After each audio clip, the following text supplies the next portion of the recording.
Okay, students, Assalamu alaikum. Today we are going to start with our next lecture, which is about the control volume approach and the continuity principle. In this lecture, we are going to introduce to you a specific theorem, which is quite significant in this course, and that is known as Reynolds transport theorem. So Reynolds transport theorem is the main theorem which we are going to introduce in this chapter.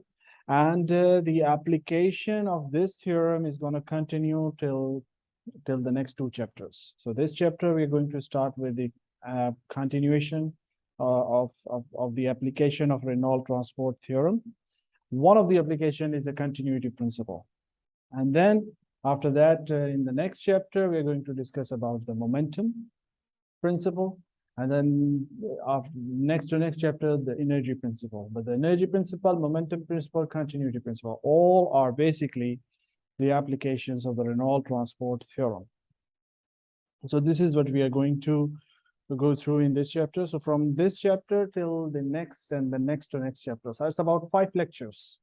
2 lectures for energy principle, 2 lectures for momentum principle, and 1 lecture for the continuity principle. 5 lectures, they are almost in continuity, where you have one specific topic, and then you have the application of that topic throughout in these chapters.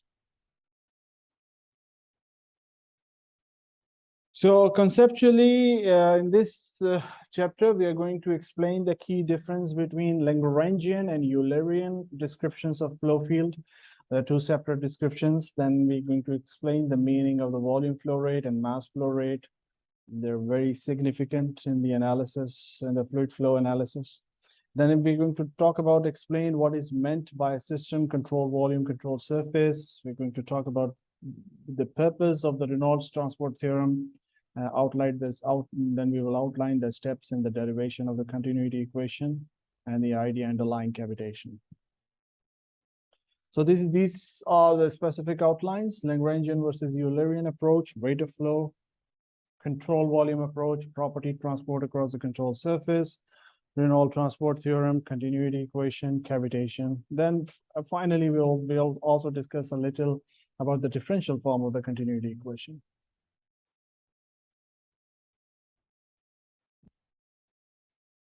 So let's first start with the description or the difference between the Lagrangian and Eulerian approach. Now, the thing is that whenever you have a fluid flow problem and you want to resolve or solve the fluid flow problem, you need an approach. So you need to look at what approach is suitable to solve this problem. Now, there are 2 different approaches. One approach is the Lagrangian approach. In Lagrangian approach, what we do is that we attach ourselves to a specific fluid particle, and then we go through with the fluid particle wherever the fluid particle is going. So that means we follow a fluid particle, and then we follow that what is happening with that fluid particle, whether its speed is increasing or its speed is decreasing, whether its temperature is increasing, temperature decreasing, whether the pressure of the fluid particle is increasing, whether the pressure of the fluid particle decreasing, okay, whether the density is varying of the fluid particle, whether the fluid particle is becoming heavier or becoming lighter. So whatever is happening with the fluid particle, we follow the fluid particle. And so this is kind of an approach, we call it as Lagrangian approach, okay? Then we have a second approach, which is the Eulerian approach. Now, in Eulerian approach, we do not focus ourselves over a specific fluid particle. Rather, what we do is that we focus ourselves over a specific area in space. And then what we analyze is that what is the velocity of the particles passing through this area. So now we are not talking about a single particle. We are talking about a group of particles which are passing through a specific area. But now our focus is on an area. So what is the velocity of the particles passing through the area? What is the temperature of the particles in that area or passing through that area? What is the pressure of the particles in that area? Okay. So in that case, we fix ourselves over a specific area. So in Lagrangian approach, we fix ourselves over a specific mass. So let's say this is the mass. We fix ourselves over this mass. Now, wherever the mass goes, or whatever happens with the mass, we then look at it. Okay. But in case of Eulerian approach, we do not fix ourselves with a mass. Rather, we fix ourselves over a specific volume, call it control volume, or a specific volume space. Okay. Now there might be some mass going into the control volume. There might be some mass going out of the control volume, or whatever is happening in this control volume is important to us. Okay. So these are two different approaches which are being used throughout in the analysis. Sometimes the Lagrangian approach is important. Sometimes Eulerian approach is important. And obviously, there is a way that we can link the two approaches together. Okay, so if you are able to link the two approaches together, then that thing is also important from the analysis point of view. So if I physically want to explain it to you, then let's say you have a tap water in your home. You open the tap, now the water is coming out. Okay, now you want to find out that what is the temperature of the water. Okay, so there are two ways. One way is that I take the thermometer and then put it in the water while the water is flowing.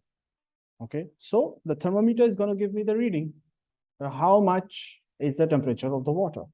The other approach is that I take a glass, fill the glass with some of the water, and then put the thermometer in it, and then find out the temperature. Okay. Now, in both the cases, I'm finding out the temperature, but both the cases are different. When I'm putting the thermometer in the path of the fluid, I am finding the temperature of fluid at that point, whatever the particles of the fluid flowing through it. At that point, what is the temperature? When I'm taking some of the fluid in the glass, now I'm fixing the mass. Now, for that fixed mass, I'm finding out the temperature. Obviously, that mass is a representative of the whole mass from where the water is coming.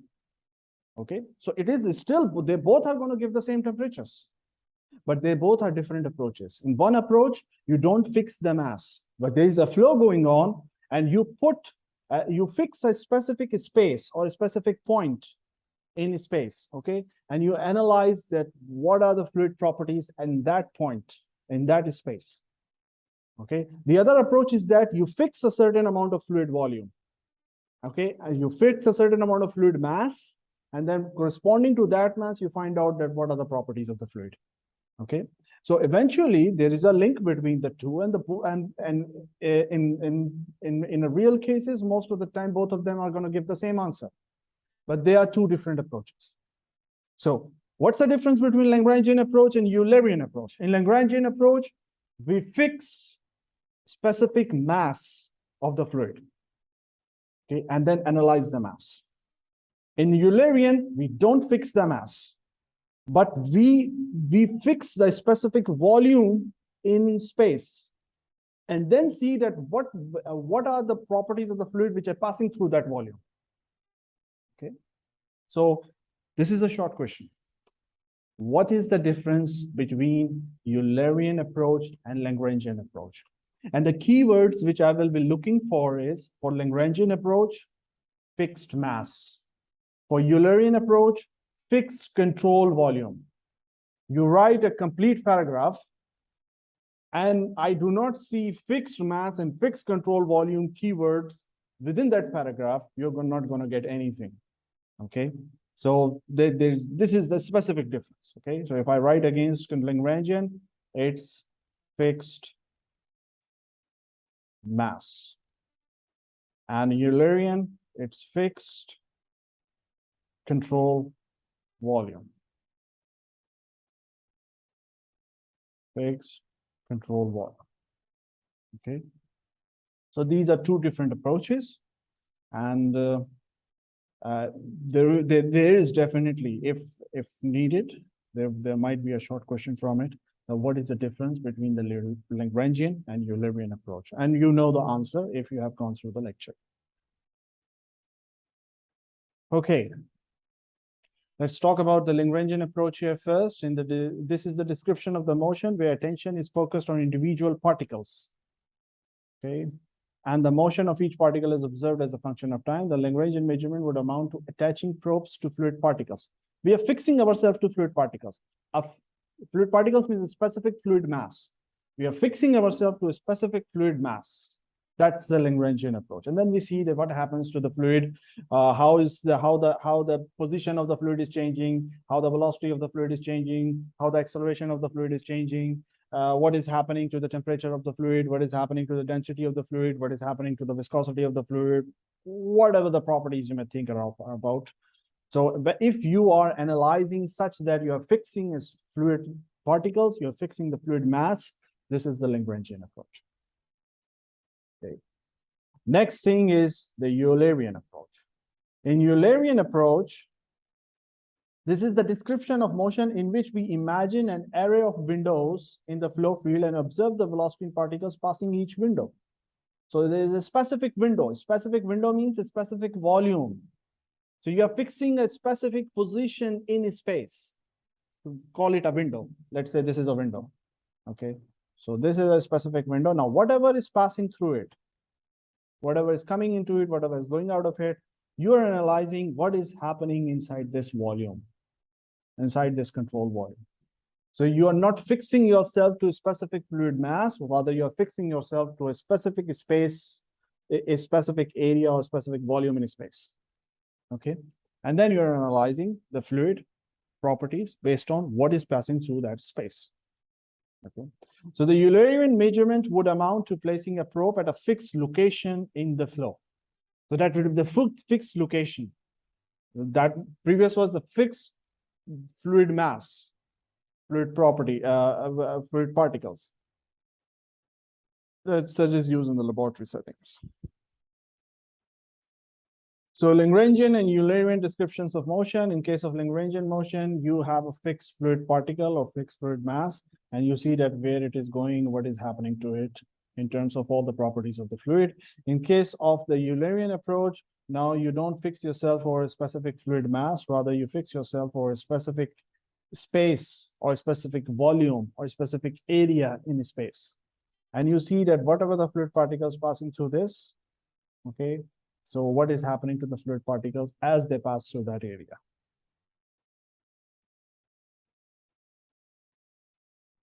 So that was the difference between the Eulerian and Lagrangian approach. And as I told you that a short question can come from it.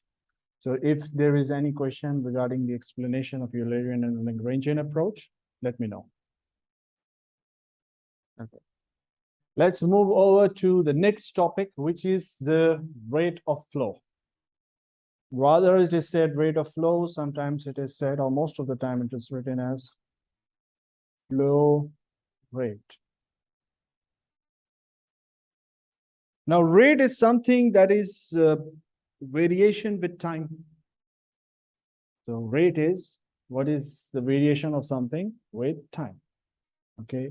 So how the flow is varying with time, okay, or how the fluid is flowing in time, okay, that is the flow rate. It is also given another name as discharge.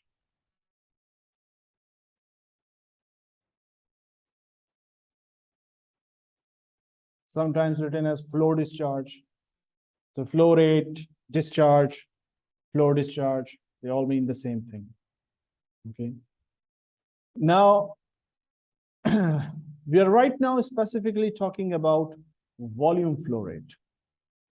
So how much volume of the fluid is moving per unit time? How much volume of the fluid is moving per unit time is the volume flow rate. So that would be, now how do we specify volume? Volume is sometimes written as meter cube. Sometimes in liquids written as liter, sometimes written as foot cube, etc. But it is all per unit time, per second, per second, per second. So that will be the units: meter cube per second, liter per second, foot cube per second. And you should know that what is the relationship between meter cube and liter. Okay, so 1 meter cube can have 1,000 liters. of fluid. Now, this specific conversion you should memorize. Okay. So 1 meter cube will have 1,000 liters. Okay. Okay, so now when we're talking about volume flow rate or discharge, we here in this book, we write it as Q, capital Q. So capital Q is the volume flow rate. And the formula for volume flow rate is cross-sectional area multiplied by velocity. Now, sometimes it's very confusing because V is sometimes used for volume and V is sometimes used for velocity. Now, where is it used for volume? Where is it used for velocity? It is something that you should know. It will not be mentioned to you. Now, suppose if the formula of volume flow rate is provided to you in the exam, and it is written here that Q is equals to AV, so you might come and ask, Doctor, is this the velocity or volume? Then I'm not going to tell you, because you should know that in the formula of volume flow rate, V is the velocity. Okay, V is the velocity, not the volume. Okay. Now we can see the units. Unit of area would be meter square. Unit of velocity would be meter per second. So it becomes meter cube per second. And that makes sense. Right? So this is velocity, not volume. Now let's talk about the area. Area is what? Area is the cross-sectional area perpendicular to the flow. So if the flow is like this, sorry.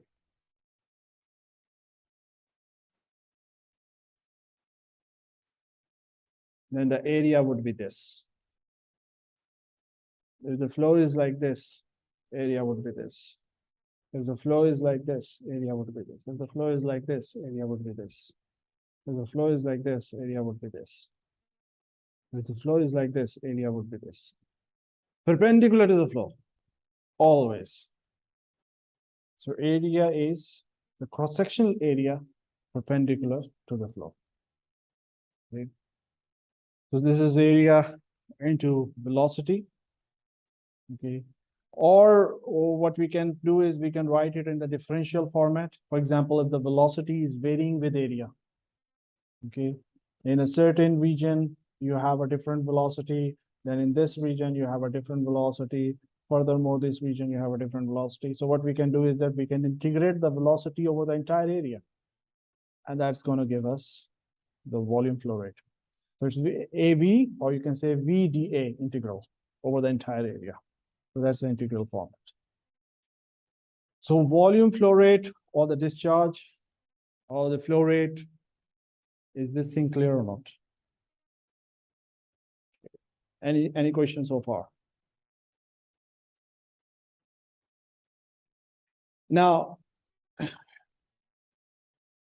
this volume flow rate or discharge is a scalar quantity. That means it has only unit, no direction.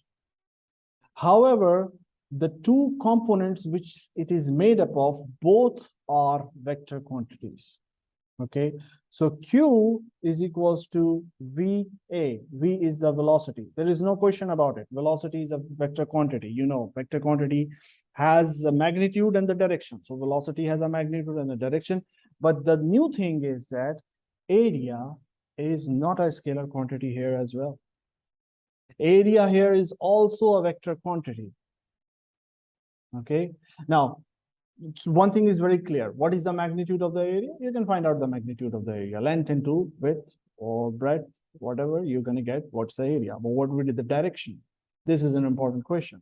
So suppose if this is my volume and the fluid is entering here, so area is always perpendicular to the surface, but in the outward direction. Okay, so here, this is the perpendicular to the surface will be like this. Okay, but the outward direction will be here. If I put the arrow on the other side, then it will become inward direction. Okay, on this end, this is the outward direction, perpendicular to the surface. On this end, this is the outward direction, perpendicular to the surface. On this end, this is the outward direction, perpendicular to the surface. So whatever the surface you have, first of all, it has to be perpendicular to that surface, and then it should be in the outward direction. So that surface is a part of a volume. Now, the arrow should not be going towards the volume, it should be going away from that volume. Okay, so then this is the direction of the area. So one thing is clear, that area is a vector quantity here, velocity is a vector quantity. So the dot product of area and velocity will be the discharge, because dot product of two vector quantities is a scalar quantity, and dot product is something that you have studied extensively in the course of statics. So probably you know that what is dot product. So we have velocity dot differential area, or if I remove the dot, I have to write here cos theta. So suppose if the area and velocity are not perpendicular to each other. Okay, so you see here, if the area and velocity are not in the same direction. Okay, so let's say this is the surface. Okay, and the fluid is flowing through the surface. The area will be this, and the fluid is also flowing like this.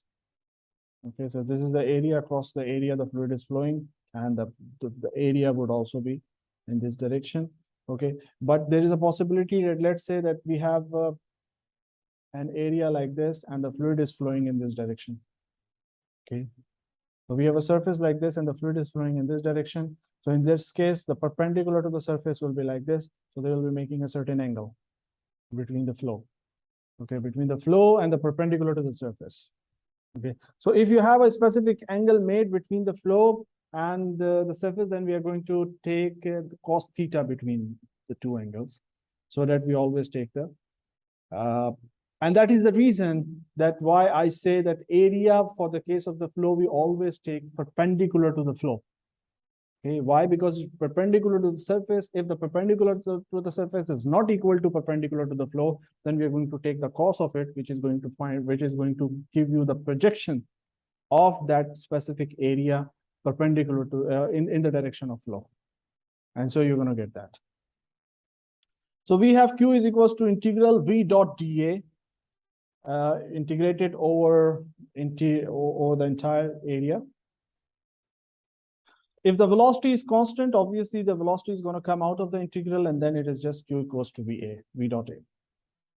So Q equals to VA will be the formula for the flow rate. So far it's clear? Now, continuing with the topic of rate of flow, then we have another term which is known as mass flow rate. Previously, we were discussing about volume flow rate, Q. Okay. Now, volume and mass has a specific relationship, and that relationship is with the density. So density is mass per unit volume, or mass is equals to density into volume. So if this is the relationship, this relationship also holds here. If mass is equals to density into volume, then mass flow rate is also equals to density into volume flow rate. So mass flow rate is normally written as m dot is equals to density, and volume flow rate is written as Q. So that's the relationship between the mass flow rate and the volume flow rate. Or because we know that Q is equals to AV, so I can write here that m dot is equals to rho AV. This is another significant formula. Okay. Units we can find out. Density has unit kg per meter cube, and area into velocity is volume flow rate. Unit is meter cube per second. So meter cube and meter cube will cancel. We're going to get kg per second. So that will be the unit of mass flow rate. Now, here's one thing which is a bit confusing many times. Many times in the formula, many times in the problems, it is just written flow rate. Now, when it is written flow rate, not mentioned whether it is volume flow rate or mass flow rate, then you need to look at the units. If the units are in mass, then it is the mass flow rate. If the units are in volume, then it is the volume flow rate. Okay. So when it is written flow rate, do not presume that it is volume flow rate or mass flow rate. First, look at what are the units mentioned for the flow rate. Sometimes it is written as mass flow rate, sometimes written as volume flow rate, sometimes neither mass nor volume is written, just flow rate. So how would you know whether it is volume flow rate or mass flow rate? Then you have to look at the units provided. Based on the units, you're going to decide whether it is a mass flow rate or volume flow rate. Okay. So this is something that you are going to encounter in the numericals. So that's a specific formula for the mass flow rate. So far, everything is clear? Okay. Now, a very important point is the mean velocity. Now, the first thing is that we have to understand why do we need mean velocity. Okay. Look, let's say I have a pipe here. Okay. And this is a pipe and the fluid is flowing through the pipe. Okay. Now, the thing is that the fluid is flowing through the pipe. Okay. But the pipe is a solid body. And fluid is made up of layers of fluid. And you know, by the no-slip condition, that the layer of fluid which is in contact with the solid will attain the speed of the solid. So if the pipe is stationary, not moving, so the layer of fluid which are in connection with the pipe, they are also not moving. Okay. So if we look closely here, what we are going to find out is that the layers of the fluid which are in connection with the pipe. Okay, let me draw here. This is stationary, and then the layer below it will be moving a little faster compared to this. So here the little faster, much below, much more faster, much below, much more faster. Then you'll have almost, you reach the center, that's the fastest layer. Then comparatively slower layer, then much slower, much slower, much slower, and then you come to the point you attach yourself to the pipe body, then it's stationary. So basically, the fluid is actually making a specific flow profile. This is the flow profile. Okay, and where we have zero velocity at the edges and maximum velocity in the center, and the velocity is varying from edges to the center. So that means the velocity at this point will be different. Velocity at this point will be different from this point, will be different from this point, will be different from this point. So if I want to know that what is the velocity of the fluid flowing through this pipe, there is not a single velocity. How can I find? This is a problem. So what we do is that we find out the mean velocity. Now, one thing is clear, that the velocity profile is something look like this, where you have zero velocity at the edges, maximum velocity in the center. Okay, so what we do is that we take an average, a mean of it, which is not zero at any point, but it's not varying. Okay, so how do we find out the average? What we do is that we integrate the velocity from this end to the other end, okay, and then divide it by this area. So we'll get a mean value of the velocity, and that is known as the mean velocity. So this is the main need of the mean velocity. Okay, it's a very common question. Okay, a fluid is flowing through a pipe. How fast? So you need one value of velocity. You don't need to know that, okay, at the edges it is this much, then 2 centimeters from the surface it is this much, and then in the center it is this much. No, I need one value.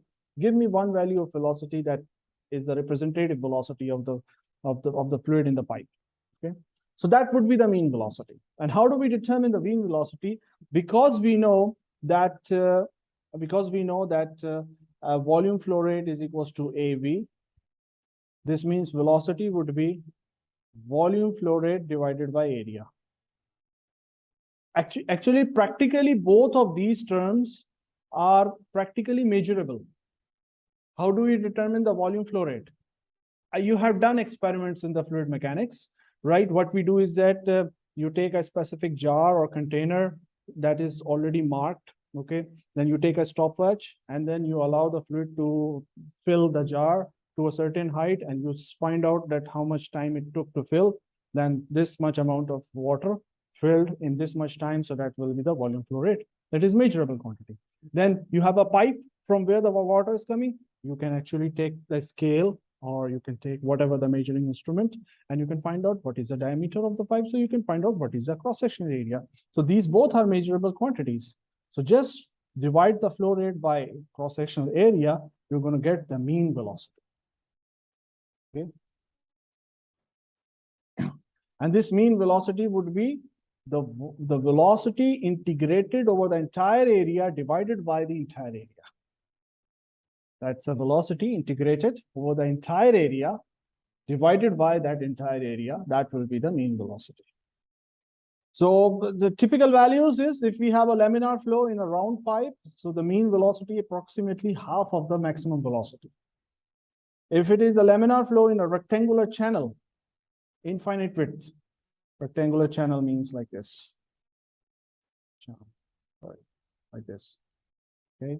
So in that case, the velocity would be, mean velocity will be 0.667 of the maximum velocity. Maximum velocity was always the center line velocity. Turbulent flow in round pipe. So suppose if you have a pipe and the fluid is moving very fast, it's turbulent, then the mean velocity would be about 0.79 of the maximum velocity to around 0.86 of the maximum velocity. Obviously, it varies because there is turbulence. So these are just the typical values. Don't need to memorize these values, but just for your reference. So summary is that we discuss about the volume flow rate. This is the formula for the volume flow rate. Q equals to AV. Where whenever we write here a bar above V, that means we are talking about the mean velocity. Similarly, mass flow rate is rho AV or rho Q. Okay, and then mean velocity would be Q upon area, which will be integral VdA, velocity integrated over the entire area divided by that area. So these are the three main formulas that we discussed till now. As regarding the understanding of these formulas, conceptual understanding, physical understanding, is there anything which is not clear to anybody? Please feel free to ask.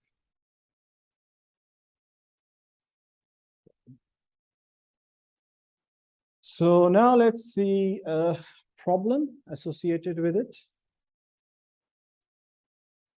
Air that has a mass density of 1.24 kg per meter cube. Okay. Air has a mass density this much. That means density of the air is this much. Flows in a pipe with a diameter of 30 centimeter. So diameter of the pipe is given. That is the G. At a mass rate of flow is of 3 kg per second. So that will be m dot. What are the mean velocity? So we need to find out how much is the mean velocity.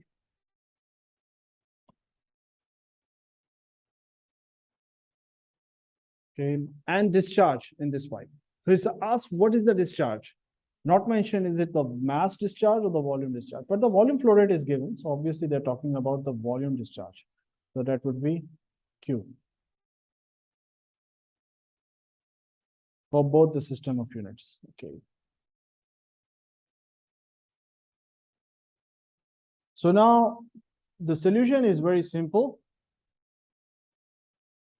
because we have the basic formulas with us. The basic formula is m dot is equals to rho Q, which is equals to rho A V. Okay. Now here density is given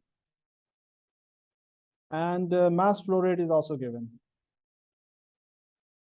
So we can find out Q, as simple as that. This is the Q that we need to find out. Okay. Then again, mass flow rate is given, density is given, And okay, Q is equals to AV. You have now find out Q. Okay, and area is a cross-sectional area. We can find out why, because we have the diameter.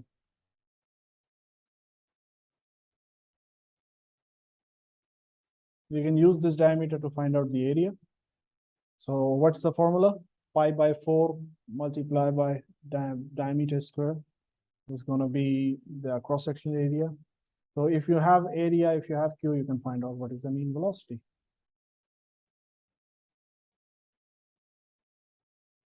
As simple as that. So Q comes out to be this much, and in both the unit system. And then we have the mean velocity comes out to be V equals to Q upon A. It's pi by 4 into D square, this much in both the systems.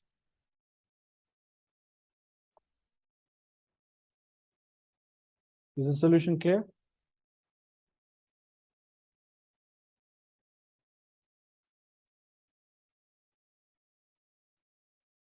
Okay, now let's see this another problem. Water flows in a channel that has a slope of 30 degrees. So this is a channel, and the slope of the channel is 30 degrees. So I can say here this is 30 degrees. Now, if the velocity is assumed to be constant, 12 meters per second. So velocity is given. This is V. And if a depth of the 60 centimeters is measured along a vertical line. So the depth is measured along the vertical line, 60 centimeters. What is the discharge per meter of width of the channel? So we need to find how much is the discharge per meter width of the channel. Okay. So discharge here, the formula will be Q is equals to V dot A. But now the thing is that here the velocity and area are not in the same direction. Okay, so the velocity of the fluid is moving in this direction, and the area would be this direction, right? Because this is the 60 centimeter provided correspondingly. Okay, so if this was given, then the area would be like this. Okay, so since this is not given, perpendicular to the flow is not given, but the flow, but we are given the vertical depth here. So the area would be corresponding to that, and now the area and velocity are making an angle of 30 degrees. Okay, so now we are going to write here as Q is equals to V dot A, which will be V cos 30 into A. Okay, so just substitute the values. You're going to get how much is the flow rate.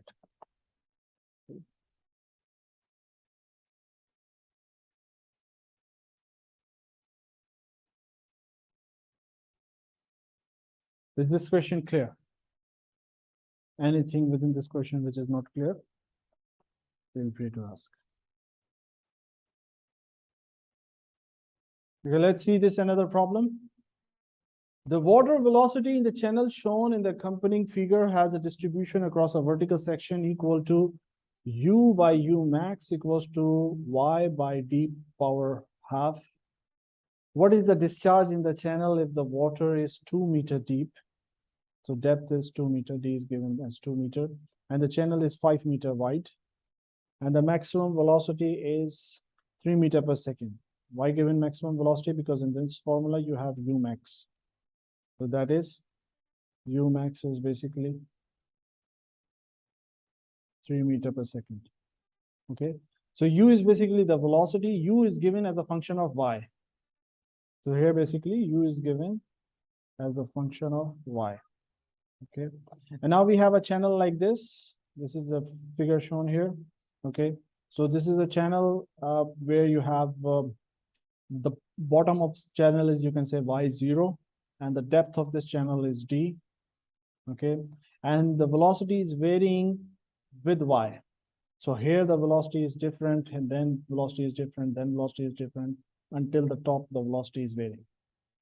Okay, So now we need to find out what is the discharge. So here again, the simple formula would be Q is equals to, you can say here, V d dA integral over the entire area. This is the formula that we are going to use. Now here, for this case, we have what is V as a function of Y. Okay, here V is basically the U as a function of Y is here. And when we're talking about, because the flow is in this direction, so area would be what? This will be the cross-sectional area. Cross-sectional area would be the depth multiplied by the width. Okay, so here it will be D multiplied by width, you can say W, whatever the width, into the paper. Okay, or in the differential format, since it is Y, since the velocity is varying with Y, so I will write here Y multiplied by W. Instead of writing D, I'm going to write here Y multiplied by W. Okay, or you can say here, I can write here W dy. So dA would be W dy. So now what I'm going to do is I'm just going to substitute the values here. So Q is equals to integral. First of all, here it becomes integral U dA. Okay. Now U is equals to what? U is equals to U max multiplied by this term. So we have the value of U given, multiply by dA. dA is W into dy, but the width is given 5 meter. This is 5 meter wide. So that's 5 dy. So here I'm going to write here 5 dy. So now just substituting the values, taking the constants out of the integral, then integrating just the y. So that will be from 0 to D depth, and the depth is also provided. How much is the depth provided? It's 2 meter. Okay, so depth is 2 meter. So once we have this thing, just substitute the values, do the integration, and then apply the limits. So you're going to get how much is the Q. This is the volume flow rate for the case when the velocity is varying with Y over the entire channel. This is the solution of this problem. Is there anything within the solution of this problem which is not clear to anybody? Please feel free to ask.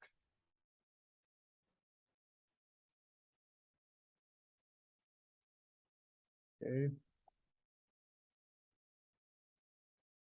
Let's talk about differential areas. Since whenever we have the velocity varying with the area, then you need dA. So dA, in this case, it was what? It was width into the differential height. Okay. So if it is, let's say if it is a pipe flow. So for the case of pipe flow, the area is pi r squared. Or if I differentiate it with respect to r, so it becomes dA by dr equals to pi r squared differentiated with respect to r. So that becomes 2 pi r. Okay, or you can say dA is equals to 2 pi r dr. So whenever you have a pipe flow, dA will be this thing. Whenever there will be a flow in a channel, dA would be like we did before, dA will be W into dy. Flow in a channel, dA will be W into dy. Flow in a pipe, dA will be 2 pi r dr.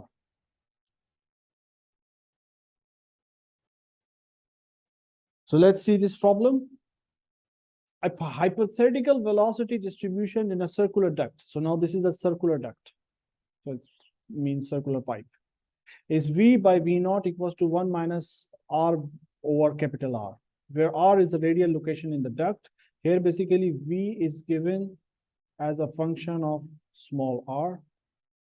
Okay, where capital R is the duct radius and V naught is the velocity on the axis. Okay, find the ratio of the mean velocity to the velocity on the axis. So we need to find out ratio of the mean velocity, which is V bar, ratio to the velocity on the axis. Velocity on the axis is V naught. V bar by V naught. This is what we need to find out. Okay. So here again, for the case of the formula of mean velocity is velocity integrated over the differential area divided by that area. Okay, so we know that what is the velocity as a function of r. So we just substitute velocity as a function of r. Then this is a circular duct. So for circular duct, dA will be 2 pi r dr. Okay, and then we have here area for the case of this formula, because there in this formula we have the area, and we do not need just v bar, we need v bar by v naught. So we also divide by v naught here. Okay. So now we just v naught is going to cancel. Okay, and we can substitute a as pi r square, and then what we do is that we can just take all the constants out of the integral. Then within the integral you have r dr, so just integrate it over the entire radius 0 to capital R, and then substitute the values. You're going to get v naught by v mean by v naught equals to 1 by 3. Is the solution here clear? This is another question again, but this one is for the case of the rectangular channel, rectangular open channel. So instead for the case of dA, we are going to use w dy. Otherwise, it's the same, because you have here function u is equals to u max y by d power n. Just substitute the values, okay, integrate it, and find out the mean velocity. So now this topic is over. We're going to move towards the next topic. But before moving towards the next topic, shall we take a break? 10 minutes maximum. Okay. Let's have a break of 10 minutes and then we'll be back.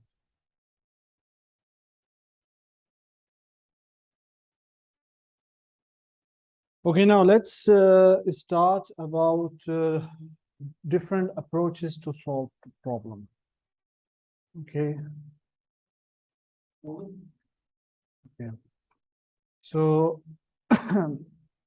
suppose there is a system that an engineer wants to study.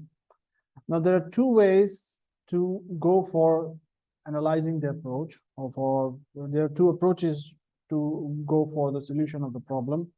One is the closed system approach.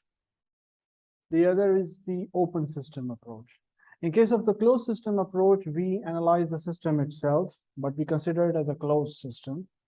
Okay, then in that case, we could analyze it from the particles point of view, or consider it to be a system of particles, or we can consider it to be a rigid body or an isolated body. A rigid body will be many particles with fixed distance, and isolated system will be no work of heat transfer at the boundaries. The other way is that we can go for the Eulerian approach. In the Eulerian approach, now we don't have a fixed system, rather we have a fixed volume. So we call it a control volume or an open system analysis. But in that case of a control volume could either be fixed or it could be deforming. Fixed control volume is like, for example, this room, the walls are fixed, the roof, ceilings are all fixed. So it's a control volume which is fixed. A deforming control volume, like for example, balloon. If you inflate the balloon, you find that the control volume is expanding itself. So it's deforming. So that's just an example of the deforming control volume. So anyways, there are different approaches which could be used to go for the solution of a problem. Okay. Let's talk about both the approaches. If we consider the closed system approach also known as control mass. Okay, so we have control volume or other than control volume, we have control mass. Okay, control mass is Lagrangian. Control volume is Eulerian approach. In control mass, mass is fixed. In control volume, volume is fixed in space. So when we talk about the control system approach, or also known as control mass approach, it is a fixed collection of matter. Mass cannot cross its boundary. So it's a closed system, closed mass. The boundary can move and deform. Lagrangian concept is applied here. So this is basically the closed system approach. The other is the control volume approach. In case of the control volume approach, it is also known as open system. Okay, so you can say control volume or open system. Okay, so it's control volume, control mass, or rather we can say here this is a closed system. This is an open system. Close open in terms of the mass going out of the boundary. In case of control volume, mass can go in and out of the boundary. In case of closed system, mass cannot go in and out of the boundary because we are talking about a fixed mass. So we are focusing ourselves over the fixed mass. So we cannot ignore any part of the mass, nor we can add anything from outside. So that's the difference. So these are 4 different kind of approaches. This is what these are 2 different kind of approaches. These are the 4 characteristics of this one approach. These are the 4 characteristics of this another approach. So anyways, this comparison is important from the exam point of view. Somehow conceptually, I can ask you this comparison. Okay.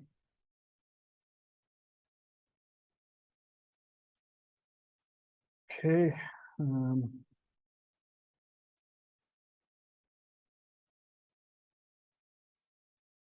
Now we are actually moving towards developing the most important theorem in this fluid mechanics, which, as I told you, we are going to start in this class, and then including this lecture, till the next 5 lectures, including this one. Okay, we are going to continue with this theorem, and this is known as RTT, Reynolds Transport Theorem. Okay, now what's this theorem is about? If I want to write a statement which defines this theorem, this statement is, it will be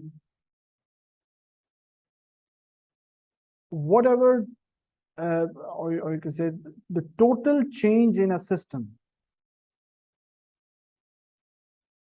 total change in a system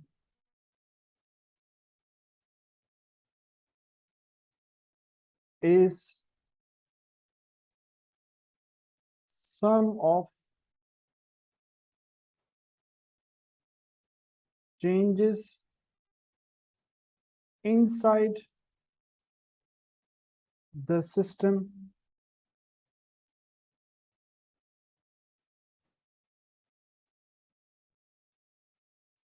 and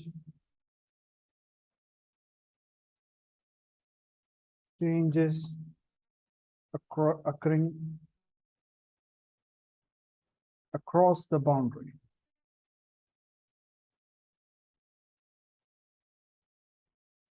Like, for example, this is my system. If I want to know what change is occurring in this system, it should be the changes occurring inside the control volume plus the changes occurring at the surface. Whatever the changes are occurring at the surface plus whatever the changes occurring inside the control volume, if I sum them up together, that will be the overall change in the system. Right? So we define 2 things. One thing is the control volume. Control volume is whatever the volume that system is occupying. Control volume is defined as the volume in space. So this is the volume which that system is occupying. Okay. And then we have another thing as the control surface. Now, control surface is the surface. This will be the control surface, is the surface which is encompassing the control volume. So there you have a mass, fluid mass, which is occupying certain volume. So that is the control volume. And across that volume, whatever the boundary is there, that is the control surface. Okay. So whatever is happening with our mass depends upon what change is occurring in the volume plus what change is occurring at the boundary. As simple as that. Okay. So inside I have here mass. So whatever the change is occurring in the mass is basically whatever the change is occurring within this control volume, which is because of the mass is occupying certain volume. So whatever is happening in the control volume plus whatever is happening at the boundary of this volume. Okay. So this is basically Reynolds transport theorem. Now, Reynolds transport theorem says that we are now linking the two approaches together. We have a Lagrangian approach. We have a Eulerian approach. Lagrangian approach deals with mass. Eulerian approach deals with volume. Now we are actually combining the two things together by this theorem. Now, Lagrangian approach says whatever the change is occurring in the fluid mass. So that's, let's say I have a fluid mass here, M. So whatever the change is occurring in the fluid mass is equal to whatever the change is occurring in the control volume occupied by the mass, plus whatever the change is occurring in the surface, control surface surrounded, which is surrounding the control volume. Okay. So the control surface is surrounding the control volume. So surface is also linked with volume. The volume is of the mass. So whatever the change is occurring in the volume plus whatever the change is occurring on the surface which is encompassing or surrounding the control volume is basically equal to whatever the change is happening in the mass. Okay. So this is now we are linking two things. Lagrangian is with mass. Eulerian is in volume. So whatever the change is occurring in mass, so mass is the Lagrangian content. Now we are linking with volume is equal to whatever the change is occurring in the control volume occupied by the mass. So volume here, Eulerian. And whatever the change is occurring in the control surface, which is surrounding the control volume. So control surface is also linked with the control volume. Volume, that's Eulerian. So we are linking the Lagrangian approach with the Eulerian approach. And this is what I have written here. Total change in system is sum of changes inside the system. Inside the system means we are talking about the control volume, change in the control volume, and changes occurring across the boundary. So boundary is the control surface, which is surrounding the control volume. Again, control surface is linked with the control volume. Volume, that's Eulerian. Okay, and this is equal to the total change in the system, which is we are talking about the mass of the system, specific fluid property, specific fluid particles. This is the physical understanding of the Reynolds transport theorem. The Reynolds transport theorem links Lagrangian approach with the Eulerian approach, provide a link to connect the two approaches together. Okay. So this is a very important explanation, and somehow I'm going to look at it that how should I bring it in the exam. The concept, I'm going to discuss it. Okay.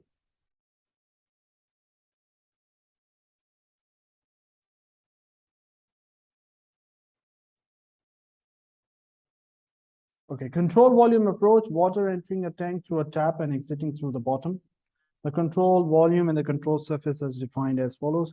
Okay, now we have a continuity equation, which is the law of conservation of mass. Law of conservation of mass is not the first thing, is not the concept which you are studying for the first time.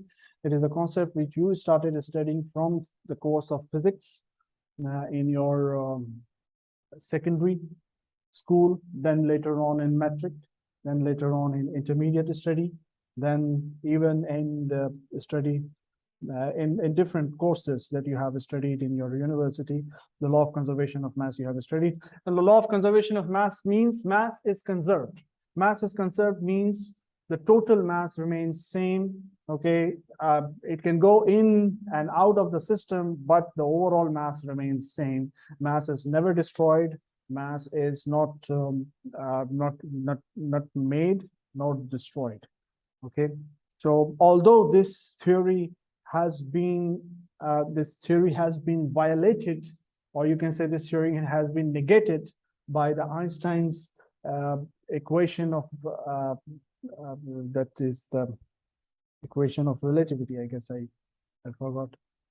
This E equals to mc square, where it says that yes, mass can be destroyed as it is being converted into energy, and the energy can also then convert back into the mass. But anyways, the conversion of mass to energy or energy to mass, whatever is occurring is on a so small scale that for practical purposes, we can ignore these conversions. So if we ignore the conversion of mass from energy to conversion of mass to energy or energy to mass, then in that case, the law of conservation of mass is true. It is conserved. Mass cannot be destroyed, nor can be generated. This is the law of conservation of mass, and this is also known as the continuity principle. So the continuity principle is basically the law of conservation of mass. A simple thing is that, from a very simple example, that suppose you have a tank and you are filling the tank from the top, but at the bottom of the tank there is a hole and there is water also coming out of the tank. Okay, so now if we consider this tank as a controlled volume, so there is mass entering the tank from outside and there is mass going out of the tank from the bottom. Okay, so what is the change in the mass in this control volume? What is the change in the mass in this control volume depends upon how much is the mass coming in and how much is the mass going out. So the mass in minus mass out will be the change in the mass in the control volume. Suppose if the amount of mass coming in is the same as the amount of mass going out, then the change will be zero. In that case, the change will be zero. If the mass coming in will be the same as mass coming out. Okay, but if the mass coming in is more, the level of tank is going to rise.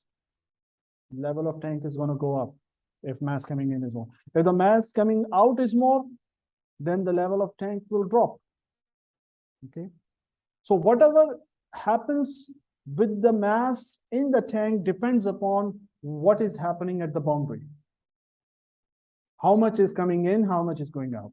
And this is a simple, this is also the continuity principle, and this is also known as the law of conservation of mass. So this is in the rate format. D, or change in the mass within the control volume with time, is equals to mass flow rate going in minus mass flow rate going out in the rate format.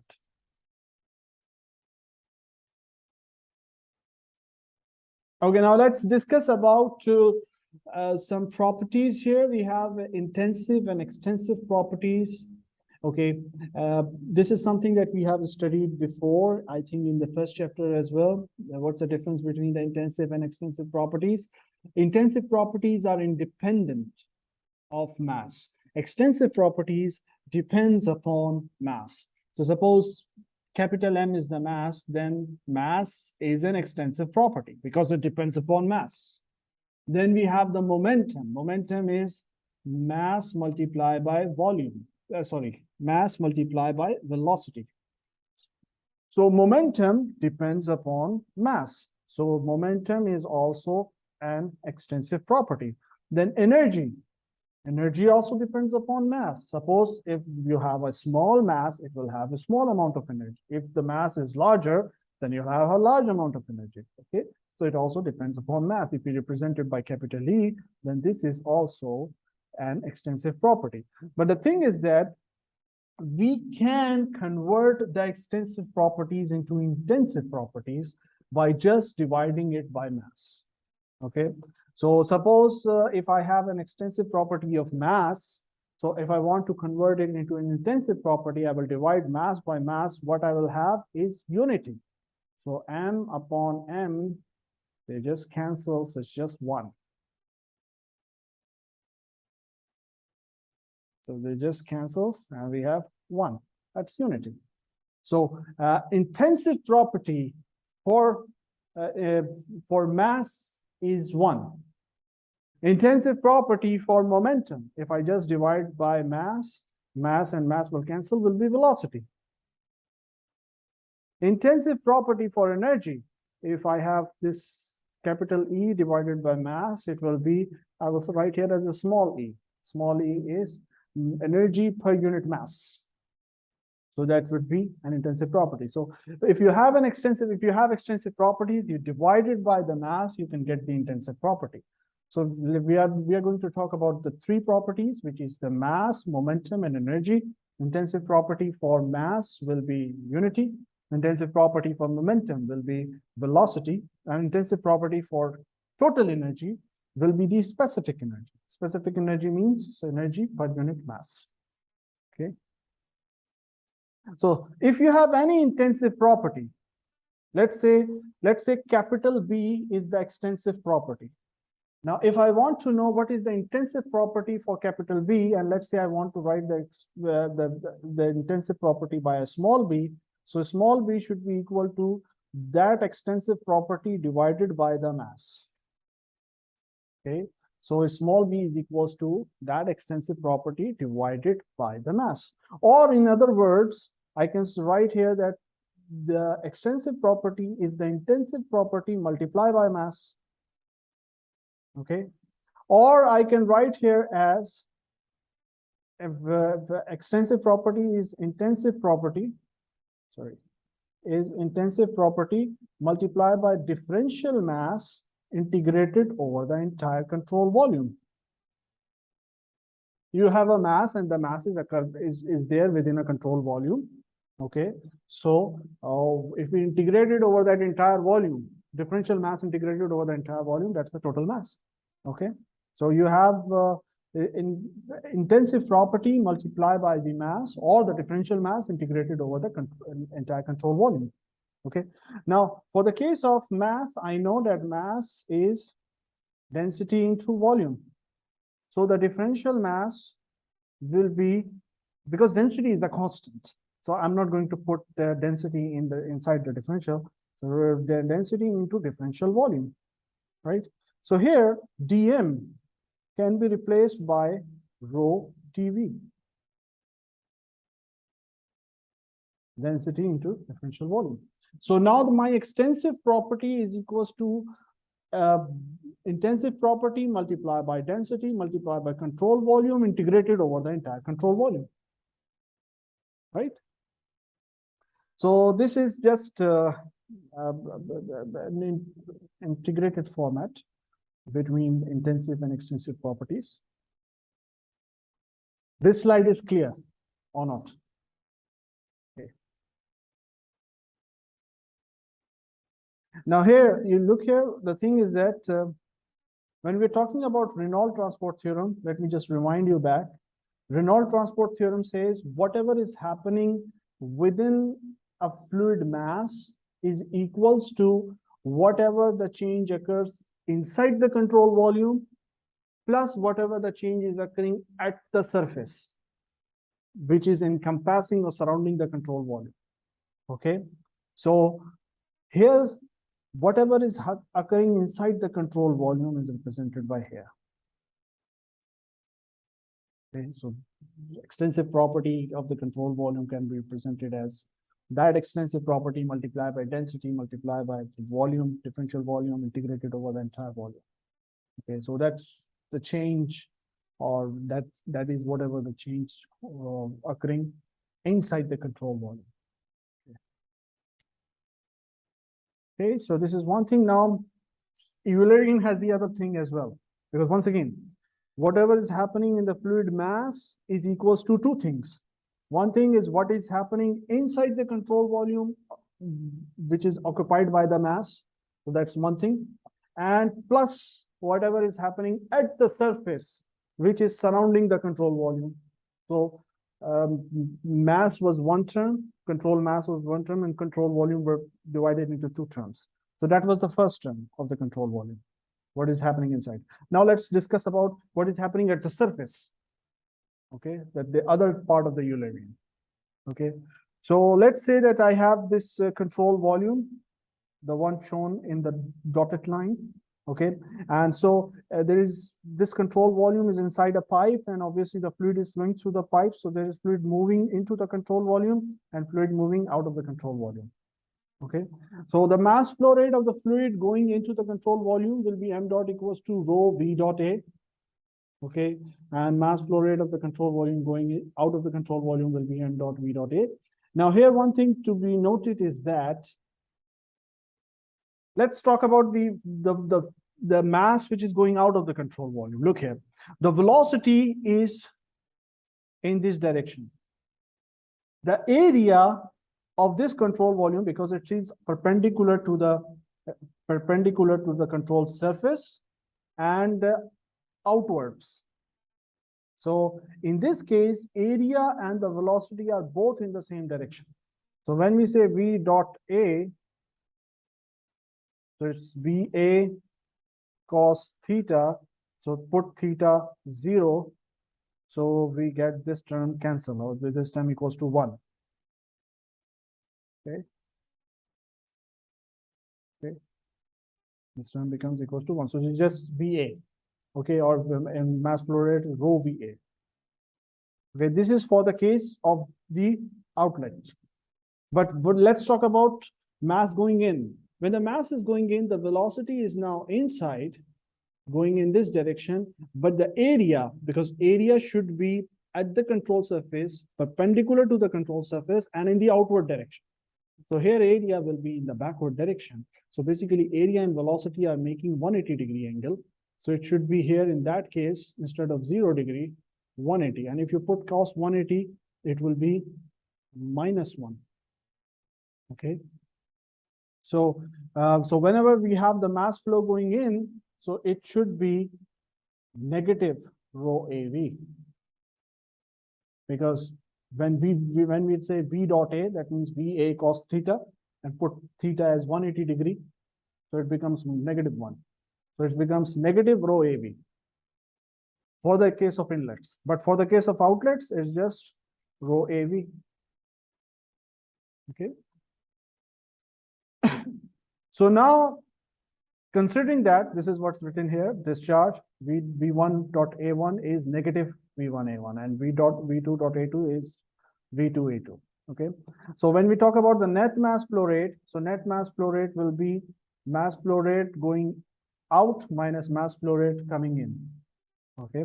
Or mass flow rate coming in is already negative. If I write this term in terms of the dot product format, so negative rho 1 A1 V1 is equals to rho 1 V1 dot A1. Okay. So rho 1 V1 dot A1 is equals to rho 1 V1 A1, sorry, negative rho 1 V1 dot A1 will be, sorry, yeah, so rho 1 A1 V1 cos 180, because this is for the inlet at 1, so it becomes negative rho 1 V1 A1. So negative rho 1 V1 A1 is equals to rho 1 V1 dot A1. If 1 is the inlet, 1 is the inlet. Okay, so here we have negative rho 1 V1 A1. I can write here as rho 1 V1 dot A1. So now it's just two terms, both positive. In the dot format, in the vector format, both terms are positive. Mass going in, mass going out. Okay, so I can just write here the algebraic sum of whatever the mass is passing through the boundary. Now we are not going to define whether it is inlet or outlet. If it is inlet, it will automatically become negative. If it is outlet, it will become positive. Okay, so we are just going to say that some arithmetic sum of whatever the mass is crossing the control surface. Okay, so that will be the mass flow rate. So let's talk here. So mass flow rate through the control surface will be summation of that property multiplied by dm. Remember, we had dm was there. Okay, so we said that b is equals to b dm integrated over the entire mass. Okay, so now we have here, this is mass flow rate. So I can write here as, because this integration can also be written as summation. Okay, so summation b, now instead of dm, I'm going to write here rho v dot a. So this is what is happening at the surface. This is what is happening at the surface. Okay, so now we discuss what is happening on the control volume. Now we discuss what is happening at the surface. Now is the time to connect the two things together. Okay, So let's say we have an extensive property B.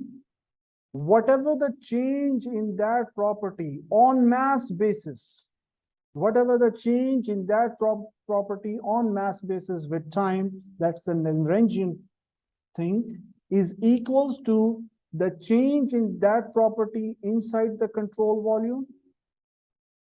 So control volume we discussed is control volume B, control volume is integral B rho dV. Okay.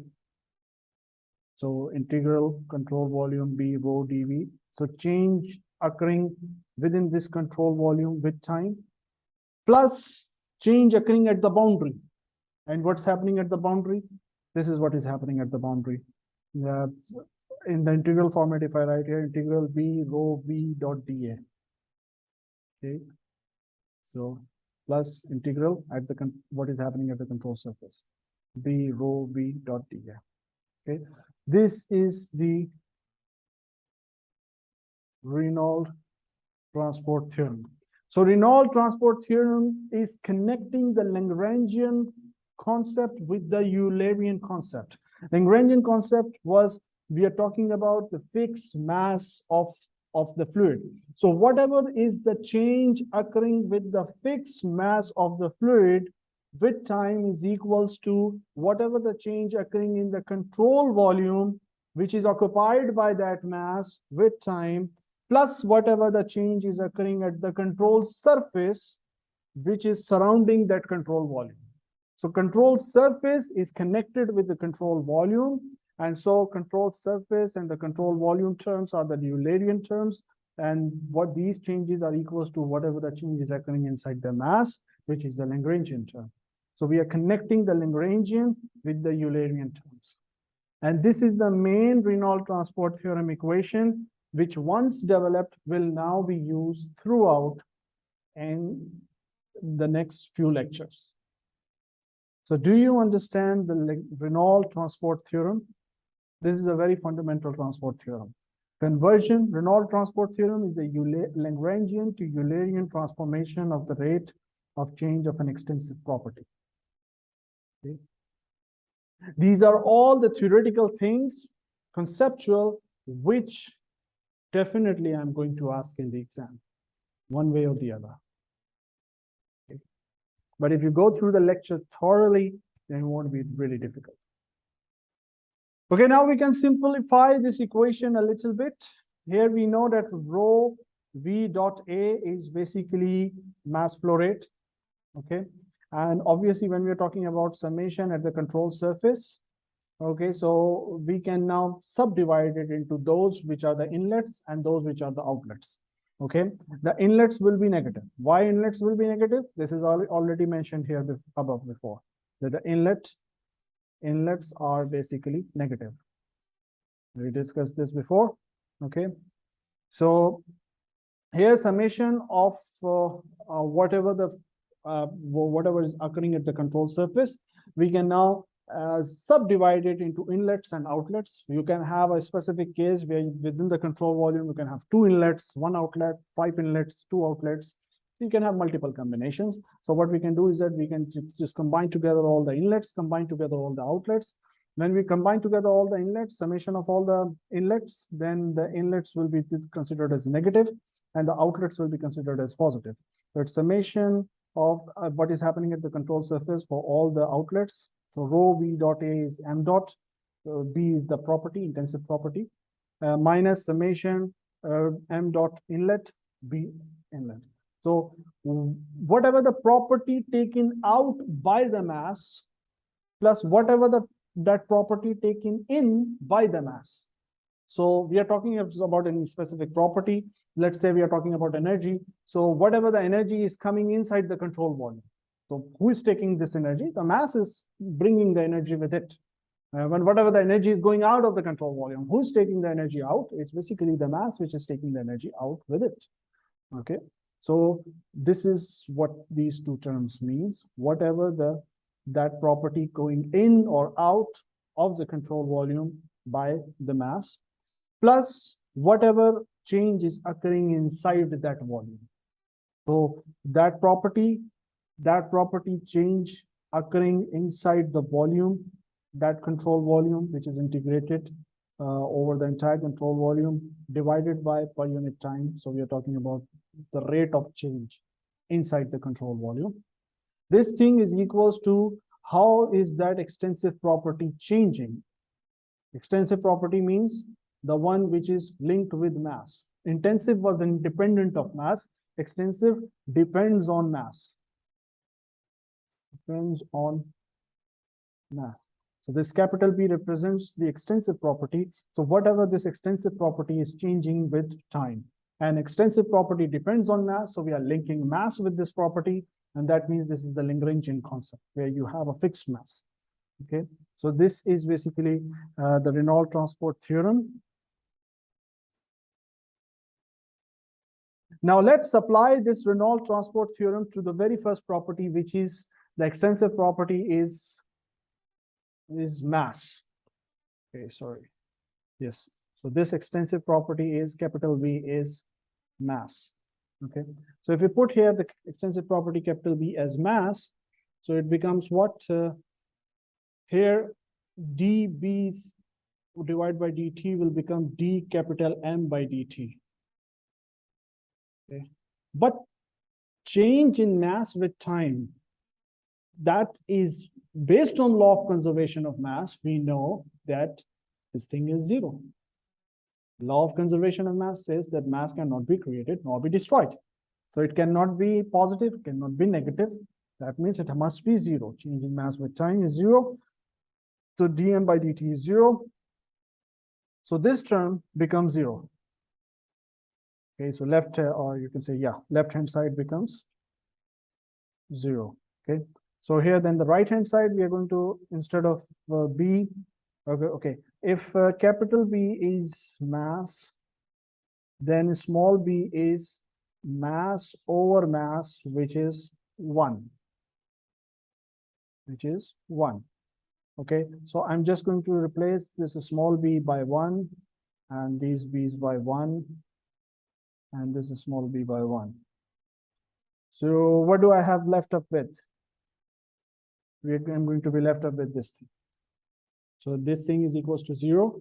And here we have d by dt. The b was converted into mass. So integral rho dv plus, this is again written back in the form of summation at the control surfaces in the vector format, in the vector dot format. Okay. So summation rho v dot a equals to 0. So now we have different forms of this equation. So one of the form of the equation is this, because again, when we are saying here rho dv, so rho dv integrated over the entire control volume is basically m dot. It is basically m mass. Okay. So we have d by dt mcv plus summation of all the mass flow rate going into the control volume minus summation of all the mass flow rate going out of the summation of all the mass flow rate going out of the control volume minus summation of all the mass flow rate going into the control volume equals to 0. This is one format of the equation. Okay. Suppose if we have only one inlet and one outlet, then this summation will be cancelled. You have only one inlet, one outlet, so it becomes this equation. Suppose if the control volume has the inlet and outlet are same. Okay, so that means the change in the control volume will be 0 inside. So we'll have m dot outlet equals to m dot inlet. So you have a tank where flow is going into the tank and flow is going out of the tank. If the flow going in and out are same, that means there is no change in the control volume of the tank. Okay, so m dot in minus m dot, if my m dot in equals to m dot out. Or we can write here as a naught v naught equals to a1 v1. Sorry, a out v out equals to a inlet v inlet. How we can write it that? Suppose if the density is fixed of that fluid which is going in and out. Okay, so rho out will be the same as rho in. Okay, so they are going to cancel out. So m dot equals to rho av. Here m dot is also rho av. Rho will cancel. So we got this thing. This thing is also equals to volume flow rate going out equals to volume flow rate going in. So these are different formats of the same equation, continuity equation. These are all the continuity equations, but the different formats of the continuity equation. This is the general format of continuity equation. This is the continuity equation for single inlet, single outlet. This is the continuity equation where the flow is steady. Flow is steady means mass in the control volume is constant, means it is not changing with time. So that means this term is zero. Okay. So this is the case when the density is also constant. Okay. So I can ask you to write the continuity equation for single inlet and single outlet, okay, with no change with the steady flow and constant density. Then in that case, you're going to write the continuity equation, simplify it into this thing. Okay.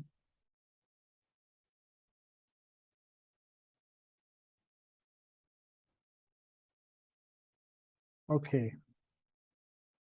So now we have a few problems associated with it. Now we have developed the Reynolds transport theorem.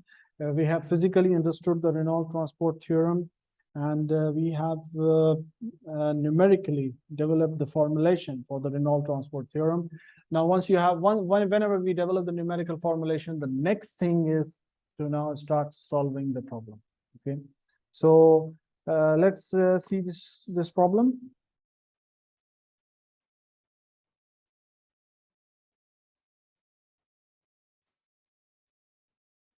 A jet of water discharges into an open tank, and water leaves the tank through an orifice in the bottom at a rate of 0.003 meter cube per second. What is this thing given? 0.003. It is given that the rate, but it is what kind of rate? Is it a volume flow rate or mass flow rate? If we look at the unit, it's 0.003 meter cube per second. So it cannot be mass. It should be volume flow rate. Okay, so this is the volume flow rate. Okay, and water leaves the tank. Leaves the tank means, is it the volume flow rate inlet or outlet? It should be outlet. Okay, so this is Q out. Okay, if the cross sectional area of the jet, okay, so this is the case here. We have a tank, and in the tank, jet of water is entering the tank, and water is also leaving from the tank from the bottom. From the bottom, when the water is leaving, this is the volume flow rate of the bottom. Okay, and the jet which is entering, the jet of water which is entering has here. So jet of water which is actually entering have a cross-sectional area. If the cross-sectional area of the jet is 0.0025 meters square, so that's the area of the jet, where the velocity of the water is 7 meters per second, and the velocity of the inlet jet is also given. So we know the velocity of the inlet jet, and we know the cross-sectional area. So if we know the area and velocity, we can find out what is the Q inlet, because Q inlet will be area into velocity inlet. Okay. So at what rate water is accumulating in or evacuating from the tank? So now we need to find out that what is the rate with which the water is accumulating or evacuating the tank. We don't know. We know the velocity of the water coming in. We know the area from the cross-sectional area of the jet coming in. We know the volume flow rate of the water going out, but we don't know that how much actual volume is coming in, how much actual volume going out. Okay, this is something we know, but how much actual volume coming in, we don't know. So based on that, we can actually decide if the water is accumulating, will the water level rise or will the water level fall? Okay, now what we can do is that we can apply the continuity equation. Okay, this is the continuity equation, and we need to find out at what rate is the water accumulating or evacuating from the tank. So this rate is basically this term. Change in the mass inside the control volume with time. Okay, this is what we need to find out. Okay, now here we have summation, but since we have a single inlet, single outlet, so we can just remove the summation sign. Okay, so just take the mass flow rates on the other side of the equation. So the equation becomes this: d by dt mcv equals to m dot inlet minus m dot outlet. Okay, now m dot inlet will be rho av, because this is water and you know the density of the water. Okay, so density multiplied by volume multiplied by density multiplied by velocity multiplied by area. So you're going to get m dot inlet. For the outlet, we have q. So, but we can find out in terms of the mass flow rate. So mass flow rate outlet will be density into q. So we're going to get this thing. Now we can just substitute these two values into the main equation. This is the inlet and this is the outlet. So we can find out the answer. Answer comes out to be 17.5 minus 3, that's 14.5. Well, the answer is positive, means there is a net accumulation with time. So the level is not going down, level is actually going up. If the answer comes negative, that means it is going downwards, the water is evacuated. Okay, so it's directly mentioned that it is accumulation rate. Okay. So I might change this thing in a way that instead of accumulating, water might be evacuating. Okay, or I might ask that is the water accumulating in the tank or evacuating in the tank, and I might put the values of the problem such that m dot in and m dot out are same. So answer comes out to be 0, and then the answer should be that it is neither accumulating nor evacuating. It remains steady inside. Okay, so depending upon whatever the thing I want to test, I can make a specific changes in the exam. Okay, so is this problem clear?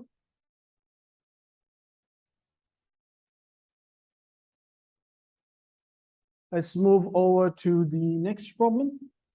A river discharges into a reservoir at a rate of 400,000 feet cube per second, and the outflow rate from the reservoir through the flow passage in the dam is 250,000 CFS, cubic feet per second. If the reservoir surface area is 40 miles square, what is the rate of rise of water in the reservoir? So this is the thing. We have a river which is actually filling this reservoir, and obviously we have a little outlet from the reservoir from the bottom of it. Okay. Now one thing is very clear, that the river flow is coming at a much faster rate, 4 lakh CFS, and going out is at a much slower rate, 2.5 lakh. Okay. So that means there should be accumulation of water in the river, in the reservoir, and the level of water should rise in the reservoir. Okay, so currently the water surface area is like 40 miles square. This is the water surface area. Okay, so we can consider it as a case of the control volume. Okay, and we can apply the continuity equation here. Okay, change in the mass of the control volume plus whatever the mass flow rate coming in minus whatever the mass flow rate going out equals to 0. Okay, so now in this case, what we do is that generally we know that the level of reservoir is rising. But what we can do is that we can assume the control volume is deformable. So if we assume the control volume is deformable, that means the reservoir level is rising, but we are saying that our control volume is also rising. So that means in that case, we will consider that change in the mass of the control volume with time will be 0. Okay, and in that case, now we'll have two things here. We'll have the mass flow in and mass flow out.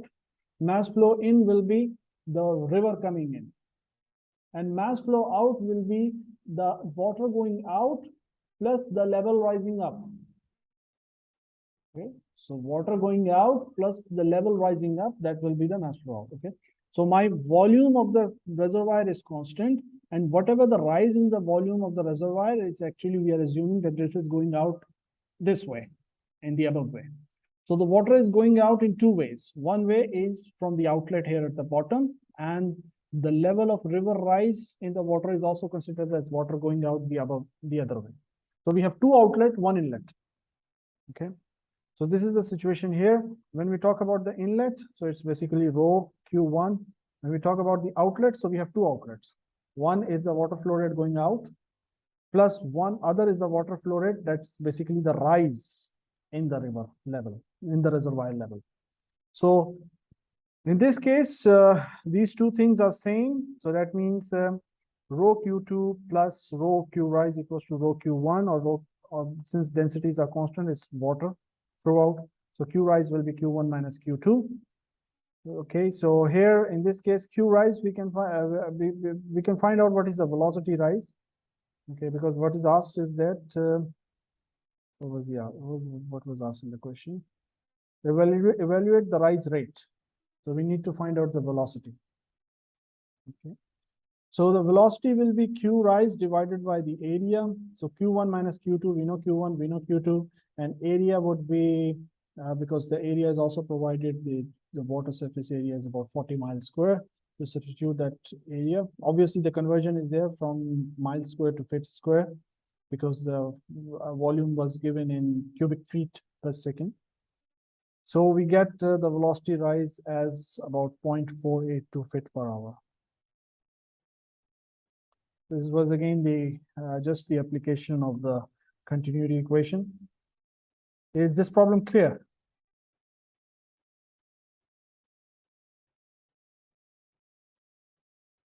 Okay, then we have this another problem. Let's have a break of 5 minutes and then we will start back. Today we have to finish this chapter. Okay.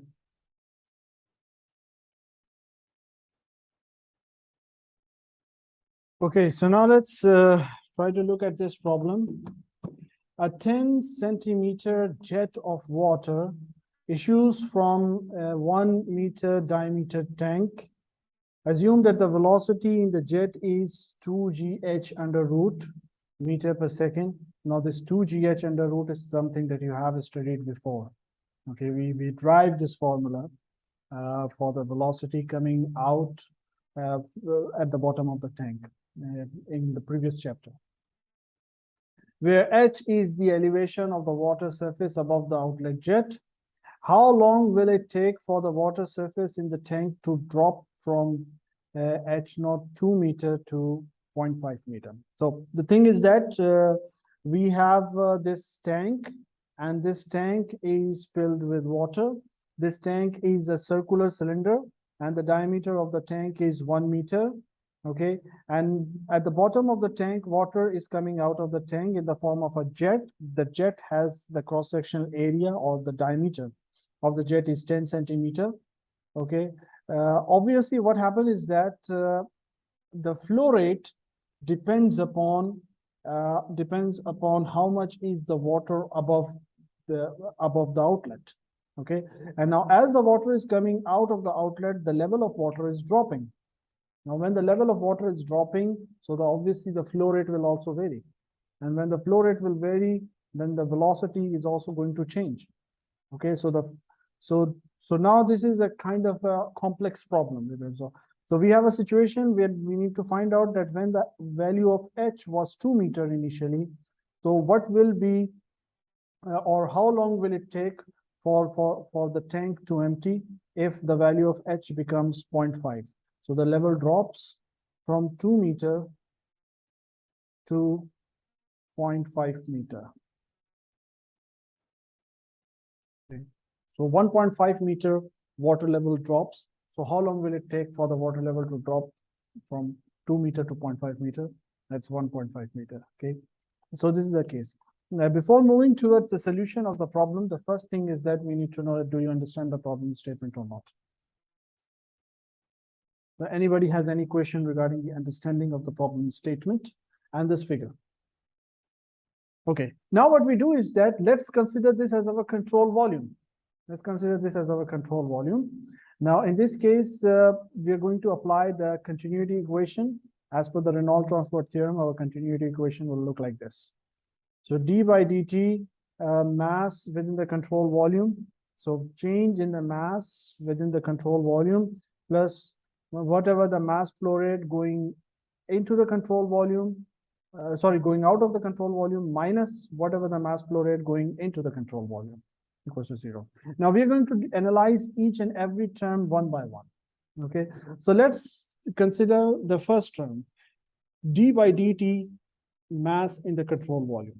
Okay, Now, what is the mass in the control volume? Mass in the control volume is basically mass is density into volume. Okay, so dm is density into dv, right? Now, what will be the differential volume here? Differential volume will be the cross-sectional area of the cylinder multiplied by the height. Okay, so cross-sectional area will be, let's say that we say area of the tank. Okay, so here area of the tank multiplied by the height, differential height. This thing will be dv, area multiplied by the height. Okay, so we have here dmcv equals to rho atdh. Okay, now what I can do is that I can differentiate with respect to time. So it will be dmcv over dt, means change in the mass of the control volume with time will be equals to rho atdh by dt. Okay, where at is the cross-sectional area of the tank. So this is my first term, okay, of this equation. This is the first term. Now let's analyze the second term. In this case, we have only one mass outlet, but there is no mass inlet. No mass is coming in. So the mass inlet term will go to 0 straight away. There is nothing here. Let's talk about the mass going out. So mass going out will be rho A1 V1. Now, what will be the velocity of the mass going out? It is given in the question that the velocity of the jet is 2gh under root. Okay. So here we have rho A1 V1. So we can write here rho A1 into 2gh under root. So that will be mass out. So now we have the mass inlet term, mass outlet term, and mass accumulation term. We can add the three terms, or we can substitute the three terms into the main continuity equation. So our equation becomes this. So this becomes our equation by substituting the values. We have got this thing. Okay. Now here we need to find out how much time required. So that means we have to take time on one side and everything other on the other side. Okay. So if we take time on one side and everything other on the other side, then we get this term, we get this equation. Now, how do we come from here to here? This is just shown here. You can go through it. It's just taking one of the term on the others on the left-hand side, rest of the things on the right-hand side. Now, here we have dt as a function of dh. So now we can integrate it. Now we can integrate it and apply the limits. Okay. So integrating it, applying the limits. So what will be the limit? When time t is 0, the height is 2, right? We are saying that height was 2 meter, 2.5. Okay. So when time t is 0, the height is 2. Now when time t is t, which we need to find out, the height should be 0.5. These are the limits of integration. So if you solve it by using these limits of integration, you're going to get what is the time required. Okay, so time required comes out to be like 31.9 seconds. Obviously, we have here two areas here. There is area A1. Area A1 is basically the area of the outlet from the tank, but we know the diameter, so it should be pi by 4d square. And area of the tank will be pi by 4 diameter of the tank square. So we have these things, so we can just substitute the values and we can solve. Is the solution clear? Okay. Now the next thing is depressurization of gas in a tank. Now methane escapes through a small 10⁻⁻7 meter square hole in a 10 meter cube tank. The methane escapes so slowly that the temperature in the tank remains constant at 23 degrees centigrade. The mass flow rate of the methane through the hole is given by this formula, where P is the pressure in the tank, A is okay. There is one thing that I forgot to mention. In this question, it was given in the problem that the velocity of the jet is 2gh under root. Okay, but as I told you, this formula we derived in the previous chapter. So I can provide you, I can give you this question in the exam without providing the formula, given that the first you derive this formula and then you solve the problem. So like I'm just combining the thing that we studied in the last chapter with this numerical. Okay. So this is the thing that I told you before, that I might be doing this. I might be combining things together. But whatever the modifications I'm going to make or have to give in the exam, I will previously tell it in the lectures for you to go through it, so that you do not get surprised in exam, although I know that most of you will. Okay. So the mass flow rate of the methane through the hole is given by m dot equals to 0.66 PA divided by RT under root, where P is the pressure in the tank, A is the area of the hole, R is the gas constant, and T is the temperature in the tank. Calculate the time required for the absolute pressure in the tank to decrease from 500 to 400 kilopascals. So it's a very simple question that you have a tank, there is a hole in the tank. Obviously, whenever you have a small hole in the tank, so the gas from the tank will start leaking. So the tank is leaking, the gas is coming out, and obviously as the gas is coming out of the tank, the pressure in the tank is going to reduce. So we need to find out that how much time it is needed so that the pressure in the tank will drop from 500 to 400 kilopascal. This is a simple question. Okay. Okay, the mass flow rate of the methane going out of the hole depends upon this formula. So how much is the mass flow rate going out of the tank depends upon how much is the pressure in the tank. So initially, when it was 500 kilopascal, the mass flow rate from the tank will be maximum. But as the pressure in the tank is dropping from 500 to, let's say, 490 kilopascal, now the mass flow rate will also drop and will keep on dropping as well. With the pressure, the mass flow rate going out will also be dropping. Okay, so it's not a fixed mass flow rate coming out. It's varying with the pressure. Okay. And so the relationship of what is the mass flow rate going out with the pressure is provided. So now we have to solve the problem. Again, for solving the problem, this is a problem for the case of the continuity equation. So we have to apply the continuity equation here. Again, in this case, is there any mass coming into the control volume? No, there's only a leakage. So mass is going out of the control volume, but nothing is coming into the control volume. Okay, so let's discuss about the mass of the control volume itself first. Okay, so mass of the control volume is the mass of the tank shell plus mass of the methane, but mass of the shell is constant, it's not changing with time. So we are talking about changing with time, so this term will go to 0. So we'll have just the mass variation which is there inside the control volume, inside the tank. Okay, so dm control volume divided by dt, or change in mass in the control volume with time, will be equals to density into volume of the tank. Okay, so whatever the density of this gas multiplied by the volume. Okay, so density, obviously in this case the volume remains constant because it is a fixed cylinder, so the volume is constant, but the density of the gas is reducing.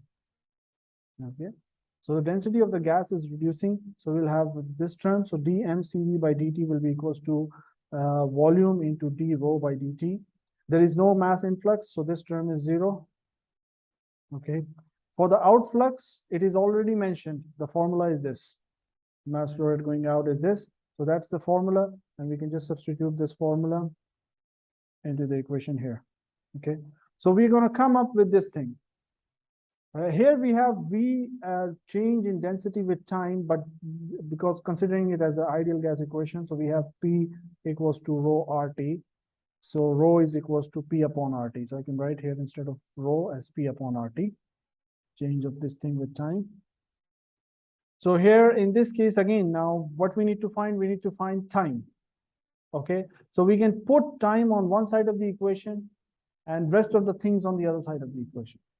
Okay, so we'll have a situation like this, that time is on one side of the equation and rest of the things are on the other side of the equation. These are all the constants. These are all the constants. Okay, so now if we integrate it, So what will be the constants of integration? What will be the limits of integration? When time t is 0, the pressure is 500 kilopascal. When we need to find how much time it requires that the pressure drops to 400 kilopascal. So that was the question when the pressure decreases from 500 to 400. Okay. So now if you're going to solve it, okay, by substituting the initial final pressure, okay, so we're going to get the time comes out to be this. Okay. So this is the solution of this problem.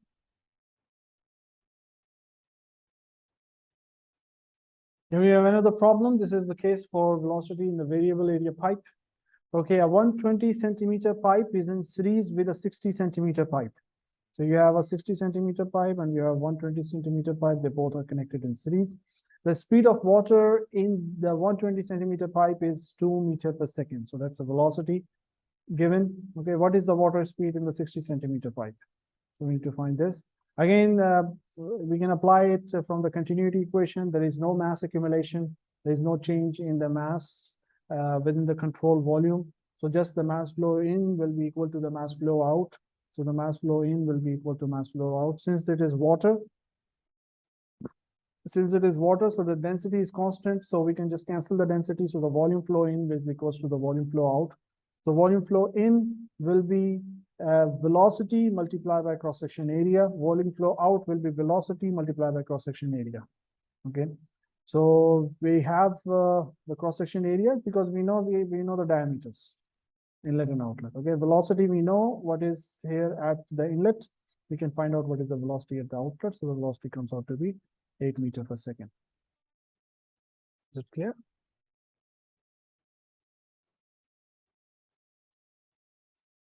Now, this is a very important question. Why?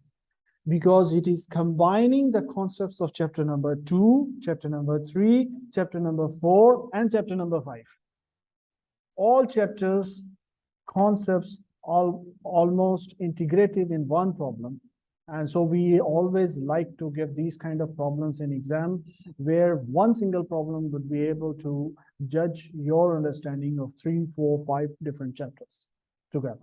Okay, so it's a very important question from the exam point of view. Okay, so water with a density of 1000 kg per meter cube flows through a vertical venturimeter as shown. The pressure gauge is connected across 2 taps in the pipe, station 1, and throat, station 2. So we have this is the original point, and this is the throat, station 2. The area ratio is a throat divided by area of the pipe is 0.5. The velocity in the pipe is 10 meters per second. Okay. Find the pressure difference recorded by the pressure gauge. Assume the flow has a uniform velocity distribution, that viscous effects are not important. So this is a venturimeter, and the fluid is flowing through the venturimeter, and it's connected to a pressure gauge. And how much is the area ratio between the throat and the pipe? This is provided. Okay, so we need to and the velocity in the pipe in generally is 10 meters per second. So we need to find out that find the pressure difference recorded by the pressure gauge. How much is this pressure difference that will be recorded by the pressure gauge? This is what we need to find out. Now the thing is that since it is said that viscous effects are not important and we can assume uniform velocity distribution, so we can apply the Bernoulli's equation. So we can apply the Bernoulli equation between point 1 and point 2. Okay, so Bernoulli's equation is this. This is all the pressures at point 1. So we have a hydrostatic pressure, plus we have pressure due to elevation, plus we have the kinetic or dynamic pressure at 1. This thing is equals to the summation of all the pressures here. Okay, and now we need to find out that what is the piezometric pressure difference. So the piezometric pressure difference will be what? This is PZ1. This is PZ2. So the remaining terms are the dynamic viscosity, dynamic velocity, dynamic pressure terms. So we can write here dynamic pressure terms on the other side of the equation. So PZ1 minus PZ2 will be density over 2 into V2 square minus V1 square, or we can write here in the form of rho V1 square by 2 equals to into V2 square by V1 square minus 1. Why we are writing it in this format? Because we don't know area 1 and area 2. We know the ratio between the two areas. So 1 is the pipe, 2 is the throat. We don't know what is the area of pipe 1. We don't know what is the area of pipe 2, throat at 2, but we know what is the ratio of the areas. So if we put the ratio of the areas, we're going to get, so we can connect the ratio of the areas with the velocity of the areas. So the thing is that here we can use now the continuity. So this is the Bernoulli's equation usage. This is the Bernoulli's. This is the Bernoulli's equation usage. And now what we can do is that we can apply the continuity equation. The continuity equation says that flow rate at 1 should be the same as flow rate at 2, since there is no flow accumulated anywhere in the system. So that means what we are saying is that A1 V1 should be equals to A2 V2. And if this is true, this means V2 by V1 is equals to A1 by A2. So here we know that V2 square over V1 square, we can substitute it by A1 square by A2 square. Now velocity at the inlet is given. So now we can just substitute all the values in the formula here. We can find out what is the pressure difference. Okay.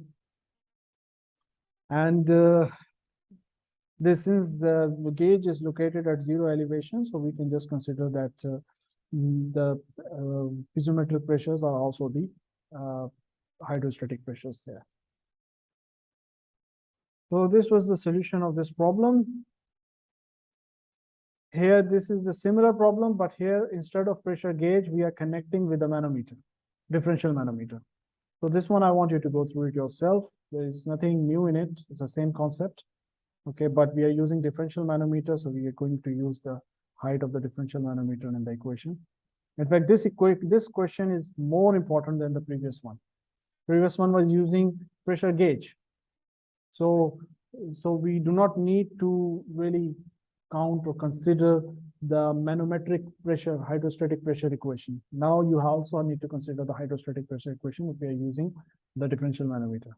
I want you to go through this problem yourself. It's not really that difficult. Concept of cavitation. There's a theoretical concept.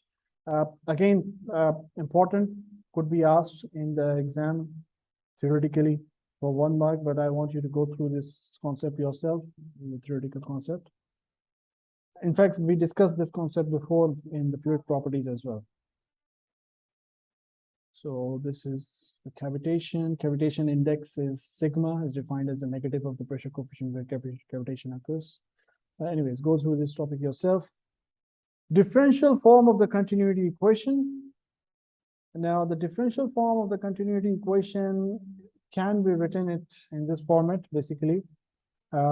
It's a change in the density plus change in the mass in space. So change in the density with time or change in the mass in space. Okay, so if the flow is steady, so there is no change in density of the fluid, so that's just the change in the mass in space. Okay, so that's correspondingly the differential format is going to drop down to this, so that dou u by dou x plus dou v by dou y plus dou omega by dou z equals to 0. This will be for the case of the continuity equation.